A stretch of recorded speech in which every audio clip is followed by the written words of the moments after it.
श्री स्वामी समर्थ. जय जय स्वामी समर्थ. स्वामींचं नाव घेऊन मी या व्हिडिओला सुरुवात करते. हिंदू धर्मात देवादिदेव महादेवांना विशेष महत्त्व आहे. महादेवांना महाशिवरात्री समर्पित आहे. महाशिवरात्री हा हिंदू धर्मातील प्रमुख सण आहे. धार्मिक मान्यतानुसार या दिवशी शिव आणि पार्वतीचा विवाह झाला होता. त्यामुळे महाशिवरात्रीच्या दिवशी विशेषतः महादेव आणि माता पार्वतीची पूजा केली जाते.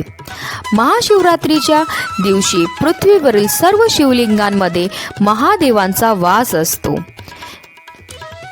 त्याचबरोबर महाशिवरात्रीच्या दिवशी केलेली शिवाची पूजा जी आहे अनेक पटीने फळ देते. या दिवशी शिवभक्त शिवलिंगाचा अभिषेक करतात. काही लोक या दिवशी व्रत देखील करतात. महाशिवरात्रीच्या दिवशी आपल्याला व्रत तर करायचं, उपवास तर करायचं, पण त्याचबरोबर आपल्याला काही उपाय देखील करायचे आहेत. आणि म्हणूनच आपल्याला महाशिवरात्रीच्या दिवशी अन्नपूर्णा देवीला ही एक वस्तू अर्पण करायची आहे, ज्यामुळे आपल्या जीवनामध्ये असणारे सर्व दुःख, सर्व अडचणी, सर्व संकट ही नष्ट होणार आहे. त्याचबरोबर आपलं 7 पिढ्यांचं दारिद्र्य देखील नष्ट होणार आहे. कारण अन्नपूर्णा देवी म्हणजे साक्षात माता पार्वतीचंच रूप आहे.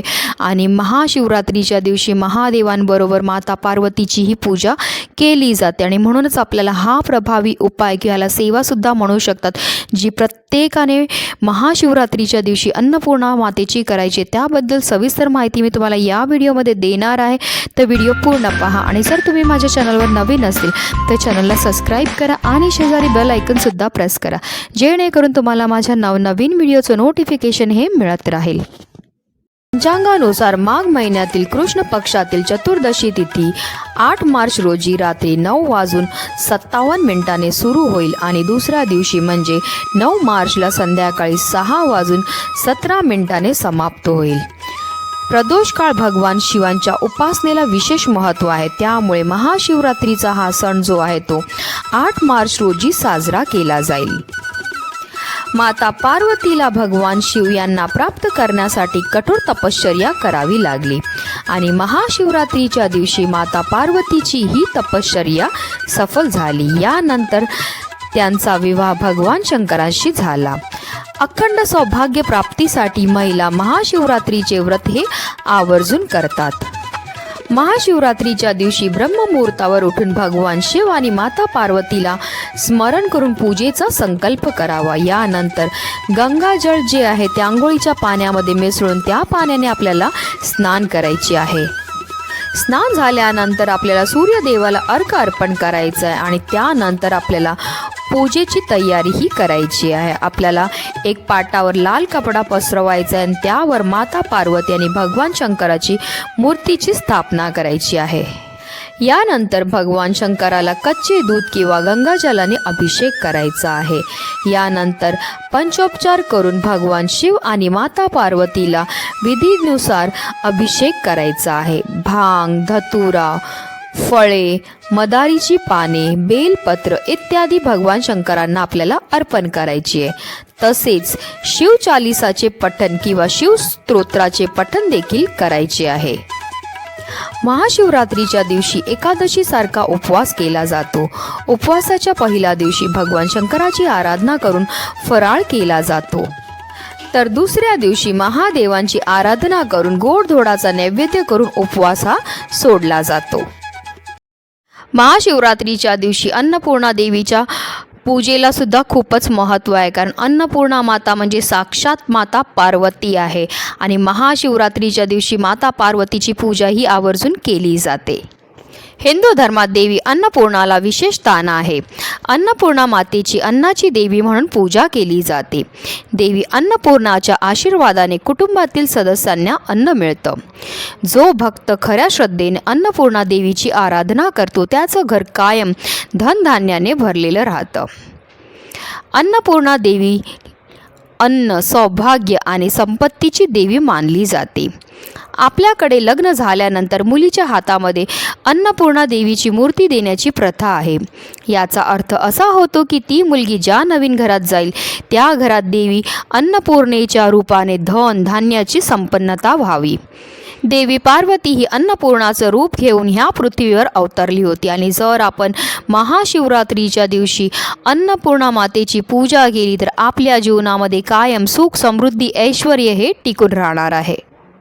पौराणिक कथेनुसार एक काळ असा होता जेव्हा पृथ्वीवर दुष्काळ पडला आणि जमीन नापीक झाली. तेव्हा भगवान शिव स्वतः भिकारी बनले आणि पृथ्वीवरील सजीवांच्या कल्याणासाठी पार्वतीच्या अन्नपूर्णा रूपाकडे भिक्षा मागितली.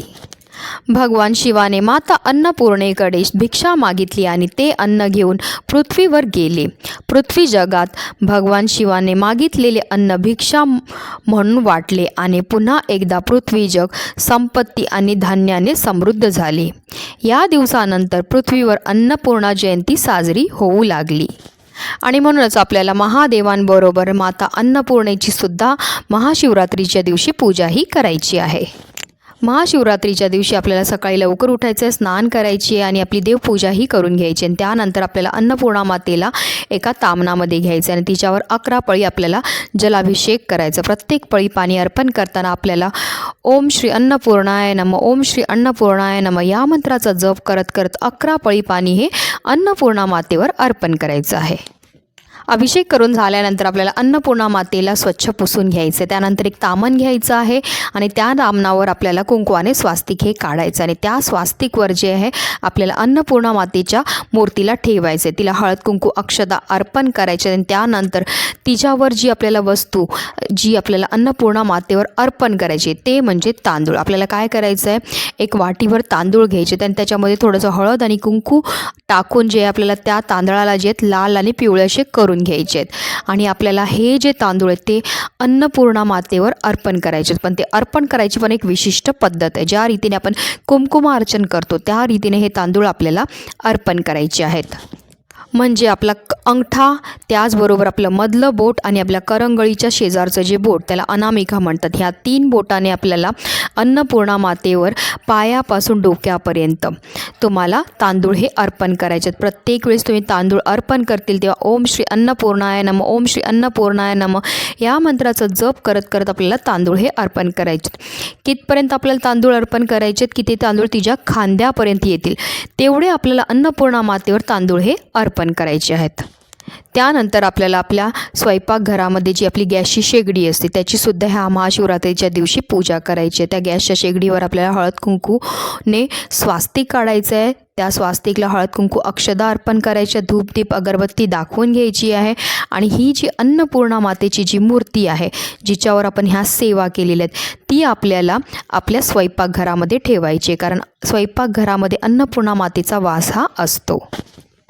आणि त्यानंतर अन्नपूर्णा मातेच्या मूर्तीला आपल्याला हळद कुंकू अक्षदा अर्पण करायच्यात, फुलं अर्पण करायचे, धूप दीप अगरबत्ती दाखवून घ्यायची आणि महाशिवरात्रीच्या संपूर्ण दिवसभर आणि संपूर्ण रात्रभर ही मूर्ती आपल्याला तिथेच ठेवायची आहे. आणि दुसऱ्या दिवशी म्हणजे महाशिवरात्री आहे शुक्रवारी, आपल्याला शनिवारी जे सकाळी उठल्यानंतर जे आहे अन्नपूर्णा मातेच्या मूर्तीला पुन्हा एका वाटीमध्ये पांढऱ्या तांदळामध्ये ठेवायची आणि आपल्या देवघरामध्ये तिला ठेवून द्यायची. आणि जे हे तांदूळ आहेत लाल पिवळे केलेले जे तांदूळ आहेत त्याच्यातले 21 तांदळाचे दाणे आपल्याला मोजून घ्यायचे आहेत आणि एका लाल कपड्याच्या पोटलीसारखी तयार करून घ्यायची. आणि ही पोटली तुम्ही तुमच्या तिजोरीमध्ये ठेवू शकता जिथे तुम्ही पैसे ठेवतात किंवा तुम्ही तुमच्या स्वयंपाकघरामध्ये जिथे तुम्ही धान्याचा साठा करतात तिथे ठेवू शकतात. असं केल्यामुळे तुमच्या घरामध्ये कायम अन्नपूर्णा मातेचा वास हा राहणार आणि तिच्या कृपेने तुमच्या घरामध्ये धनधान्याची कधीही कमतरता होणार नाही.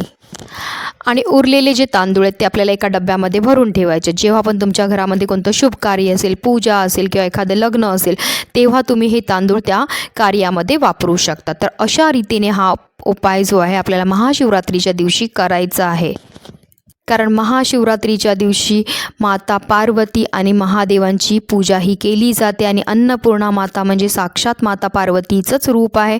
आणि म्हणूनच जे प्रत्येकाने ही सेवा माता पार्वतीची करायची आहे तिच्या कृपेने आपल्या जीवनामध्ये सुख समृद्धी ऐश्वर हे कायम टिकून राहणार आहे. आणि म्हणूनच व्हिडिओ जास्तीत जास्त लोकांपर्यंत शेअर करा जेणेकरून प्रत्येकाचं कल्याण हो हीच मनामध्ये इच्छा. श्री स्वामी समर्थ. जय जय स्वामी समर्थ.